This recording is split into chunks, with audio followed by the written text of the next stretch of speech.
I'm sure, like me and many others, you're probably thinking good riddance to 2020 and looking forward to a happier, more normal, and hopefully more balanced 2021. I hope that we don't take for granted all the freedoms that we had pre-2020 once we start getting them back again in 2021, fingers crossed. Now, a common theme for many agencies in 2020 was the lack of control they had over how their agencies grew and the success of their agencies.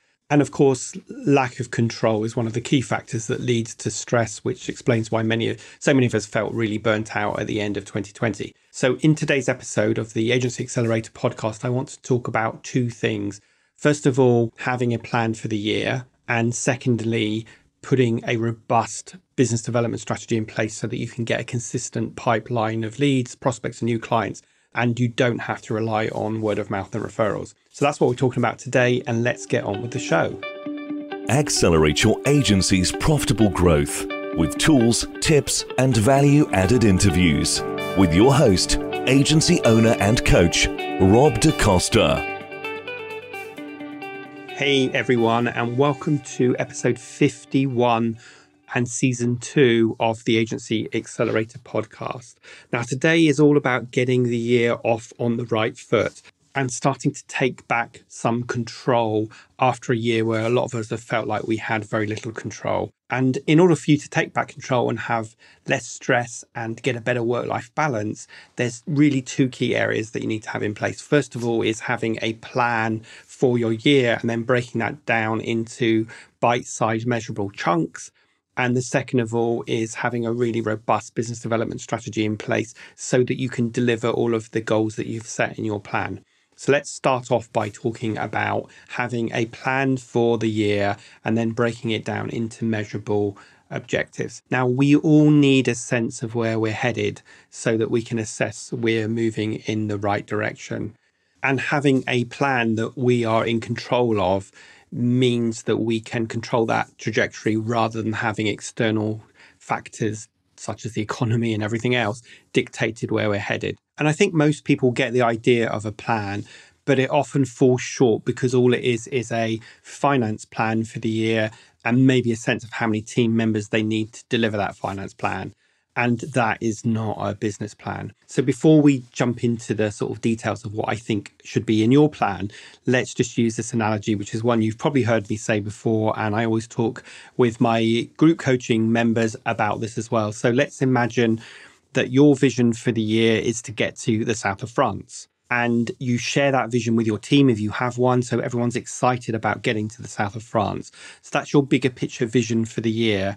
But now we need to break that down to work out how as a team we're going to collectively work to getting there. So the strategy part of this looks like saying, well, actually, what we're going to do is we're going to take a ferry over to Calais. Then we're going to drive from Calais to Paris. Then we're going to take a train from Paris down to Cannes. And that's what our strategy looks like. Now, once we've got our strategy and we've worked out how we're going to get there, we now need to work out the specifics of how we're going to get down to the south of France. So that would look like leaving the office at this time, catching a certain ferry from Dover, getting to Dover and picking up a rental car from Hertz, and then driving down to Paris and staying in this hotel for the night, and then leaving at 8 o'clock the next morning and jumping on this train and so on. And that looks like your plan. Now, when you've got those specifics in your monthly plan, you can actually start to measure it to assess how you're doing against your quarterly goals, which is your strategy, and make amends and changes if you need to. So that's the kind of analogy I'll use. So the vision is getting to the south of France. The strategy is how you're going to get there. And then the detailed plan is what you're specifically going to do. Now, as I said earlier, a lot of people get this concept. And so what they do is they create a finance plan for the year. And you may well have already done that for your business, which is great, but it isn't the whole picture. The finance plan would, if we use my analogy, would just look like how much money we need to get to the south of France and how much spending money we need when we get there, with no consideration of specifically who's going and how we're going to get there. So your plan needs to be more than just a finance plan. So let me just outline about 7 areas that I think your plan should incorporate. So first of all, yes, you need a finance plan, and that should look at your revenue, the margin you want to make, and the profits that you want to make as well. You then need to be clear about who your target market is. So who are you targeting? That's all about having a clear niche. You then need to understand exactly who your ideal target customer is within that market space. And then you need to think about what your product or service is and whether you're going to broaden those services or narrow them down. You need to look at pricing. You need to look at your sales and marketing strategy. So when you understand who you're targeting in what market and what's your product or service, you then need to think about how are we going to communicate with that audience, your marketing strategy. And then once we start communicating with them, how do we close the deal in the most efficient way that doesn't take up a ton of our time? Because, of course, that's our most precious commodity. And then you need to think about your team. So who do you need to serve this audience with your product or service? And remember that team can be an in-house team. It could be a virtual team, or it could be an assistant and a VA if you're just a one-person agency. And these concepts really do apply whether you're a one-person business or have 20 people in your organization. And then the next thing that is super important is to think about the infrastructure that you need in place to support the above components. And so that looks like, what systems and processes do I need in my business so that I can deliver the revenue targets with the products and service, the staff, and so on. And systems and processes can be things like office space, they can be IT, so software, they can be physical things like computers, they can be documented processes, HR systems, and so on and so on and so on. But they're super important. Think about systems and processes as your infrastructure, the foundations that allow you to grow into the next level that you might aspire to in your plan. Now, if you get all of these components into your plan, then you'll be kind of creating a 360 holistic, sorry to use that word, view of your agency. And you'll understand how each of these components interacts with each other and collectively will enable you to deliver the bigger plan for the year. And you're much more likely to get to the end of 2021 and have delivered your plan. Or in my analogy, you're much more likely to have got to the south of France without too much pain, without getting lost, and without running out of petrol and running out of money and so on. So having this bigger picture plan is fantastic, and it gives you a sense of where you're headed. It hopefully motivates you, keeps you energized, motivates your team if you have a team. But you need, in order to turn this plan into reality, you next need to break it down into quarters. So these are your quarterly strategies. And in your quarterly strategies, you need to identify, of the key things that we're planning to do for the year, which projects or which quarterly strategies do we want to start this quarter? And I would say that a really important number here is the number 7. You should never have more than 7 projects in a quarter or in a month, and that's a maximum. And obviously, if you are just a one-person agency, you're going to have maybe 3 or 4 things. So be really selective and don't front stack everything, which is what a lot of people do when they're doing their quarterly strategies. And once you've got your quarterly strategy, you then need to break that down into your monthly plan. And again, you want to look at your quarterly strategy and say, which of the 7 quarterly strategies are we starting this month, and what plans do we need to deliver them this month? And again, you can't have more than 4 to 7 projects that you're going to focus on in any one month. If you take this approach, then you kind of create a cascading way of taking the bigger picture, breaking it down into smaller chunks, taking those chunks, breaking them down into bite-sized measurable chunks. And once you've got your monthly plan, you can then start to put those actions into your diary. And that's how you create a plan that you actually deliver, as opposed to a plan that's a dream. Now, another thing to be really mindful of, and a good lesson that we learned from last year, is that your plans need to be dynamic.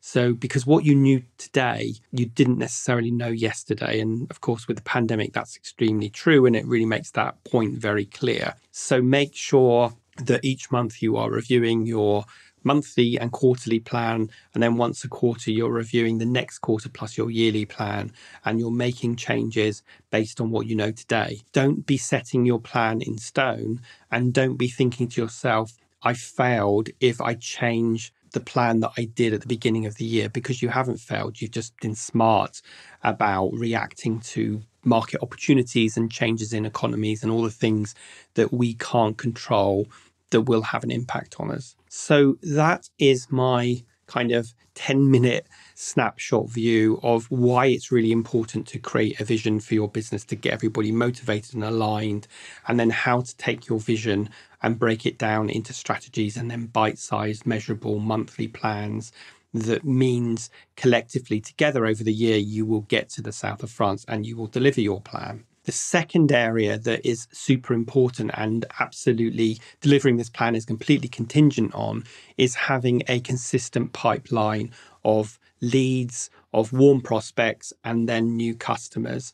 The days of relying on word of mouth and referrals are long gone, especially if you aspire to grow your agency and especially if you want to have some control over the quality and the type of client that you work with. It was definitely one of the reoccurring themes that I had with lots of people who I worked with last year who said up until now they've grown their business through referrals and word of mouth. And suddenly in the very sort of strange disconnected world we operated in, those referrals were drying up and they realized that they couldn't depend on those to create consistent income and or to grow their agencies. So if you want to deliver your plan for 2021, you definitely need to have a really robust business development strategy in place. Now, in order to do that, there are a number of components that create the foundations for this. So let me just step through these. They'll be pretty familiar with you if you listen to the podcast, because we've probably recorded an episode on every single one of these 6 areas. But first of all, you need to have a really clear niche that separates you from the competition. We are all in a competitive space and we need to make ourselves look different to our competition. And looking different by being cheaper or over-servicing is not a smart way to run a successful, less stressful business. So number 1 is having a clear niche that separates you from your competition. Number 2 is then understanding in really detail exactly who your ideal target customer is. And then the third area is all around pricing and setting your pricing to maximize your profitability. And that means value pricing, and it means pricing against the outcomes that your customers are looking for, which is why point 2 is so important. And remember, you never want to be winning business because you're cheaper than the competition. The fourth area then, once you've done points 1, 2, and 3, is to build a communications plan that really helps you build your profile and engage with your ideal target customer so you can start building this know, like, and trust with them. As you do that, you then need to implement a really good sales strategy so that you can focus your limited time on the hot prospects and filter out those time wasters, those fact finders, those people who are just interested but are not really ready to buy from you. We've all had that experience where we've invested lots of time in those type of prospects to only find out that they've got no money to spend at the end. So you need to have some really robust qualification processes in place for your sales strategy. And then number 6 is having a client retention and growth strategy to ensure that you are not only keeping your clients and keeping them happy, but you are looking for opportunities to upsell additional services to them so that you can grow your business both through new business and through growing existing clients. So if you can put all of those 6 strategies in place, then you're going to have a great business development process in place. And most importantly, you're going to be maximizing your limited time by developing campaigns that really resonate with your audience because you really understand them. And I know that everybody is time poor. And I know that so many people are stuck on this client service hamster wheel of doom. So it's really important that you carve out time to focus on business development and you're really clear about what you're going to do in that time. Because otherwise what will happen is that you'll be lurching from one shiny new object idea to the next, constantly be disappointed by the lack of results. And, you'll be getting really stressed. And of course, you're trying to service your clients at the same time. So those are the 2 things that I think are super important for 2021. And, I just finished writing my plan for the year. I'm clear of what my South of France looks like. And I have a number of the components that I've outlined in this episode in place. And you should be doing exactly the same thing. Now, if you're thinking, oh, Rob, I haven't got time to do this, or you're thinking I'm just a one-person agency or I'm a freelancer, so should I really be doing this? I can't emphasize enough how the answer is yes to both of those questions.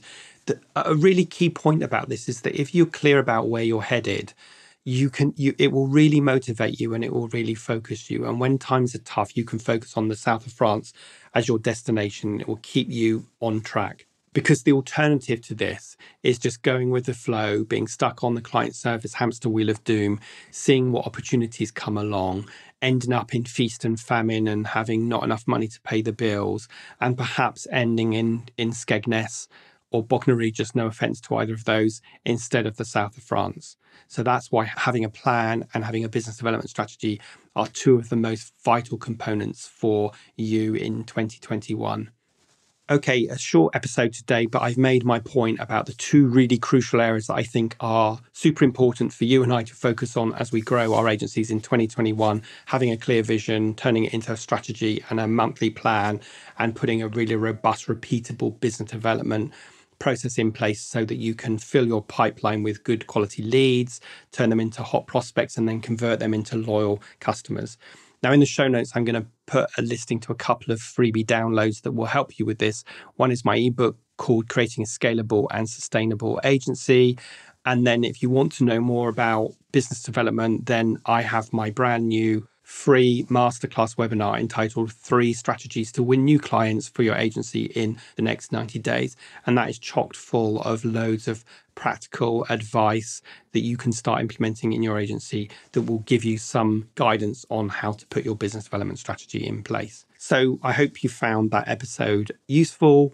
As ever, please make sure you've hit the subscribe button. Please share with your colleagues. And as you know, I'd love it if you'd leave a review because that helps me be found by the algorithm. But other than that, I'll see you next week for our next interview on the Agency Accelerator podcast. And I hope you have a fantastic rest of the week and a restful weekend.